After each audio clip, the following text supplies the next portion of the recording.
సుదీర్ఘకాలం పాటు ఏలూరు ఎమ్మెల్యేగా వ్యవహరించిన మాజీ మంత్రి ఆళ్ల నాని టీడీపీలో చేరారు. ఉండవల్లి నివాసంలో ముఖ్యమంత్రి చంద్రబాబు సమక్షంలో పార్టీ తీర్థం పుచ్చుకున్నారు. కండువా కప్పి ఆళ్ల నానిని సీఎం చంద్రబాబు పార్టీలోకి ఆహ్వానించారు. ఏలూరు నియోజకవర్గంలో 2009 నుంచి ఆయన క్రియాశీలక రాజకీయాల్లో ఉన్నారు. వైసీపీలో అత్యంత కీలక పాత్ర పోషించారు. వైసీపీ జిల్లా అధ్యక్షుడిగా, ఓసారి ఎమ్మెల్సీగా, జగన్ హయాంలో ఉప ముఖ్యమంత్రి హోదాలో కొనసాగుతూ వైద్య ఆరోగ్య శాఖ నిర్వర్తించారు. మొదటి నుంచి వైఎస్ఆర్ కుటుంబానికి అత్యంత సన్నిహితుడిగా ఉన్న ఆయన టీడీపీలో చేరడం ఆసక్తిని రేపింది.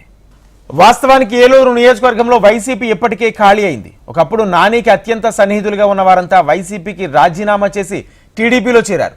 అయితే ఆళ్ల నానిని పార్టీలో చేర్చుకోవడం స్థానిక ఎమ్మెల్యే చంటికి ఇష్టం లేకపోయినా అధిష్టానం బుజ్జగించడంతో ఆయనతో పాటు కేడర్ కాస్త మెత్తబడ్డారు.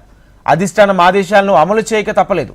ఈ క్రమంలోనే నానిని పార్టీలో చేర్చుకోవడమే కాకుండా ఏలూరు జిల్లా టీడీపీ అధ్యక్ష పగ్గాలు అప్పగించారంటూ ప్రచారం సాగింది. ఇప్పుడు నాని రాకతో ఏలూరు నియోజకవర్గ పార్టీ వ్యవహారాల్లో ఇక ముందు ఎలా సాగబోతున్నాయి అనేది ఆసక్తికరంగా మారింది. ఎమ్మెల్యే చంటి, ఆళ్ల నాని సయోధ్యగా ఒకటే వ్యవహరిస్తే తప్ప ఏలూరులో రాజకీయాలు నెరపడం అంత సులువైనదేమీ కాదని విశ్లేషకులు చెప్తున్నారు.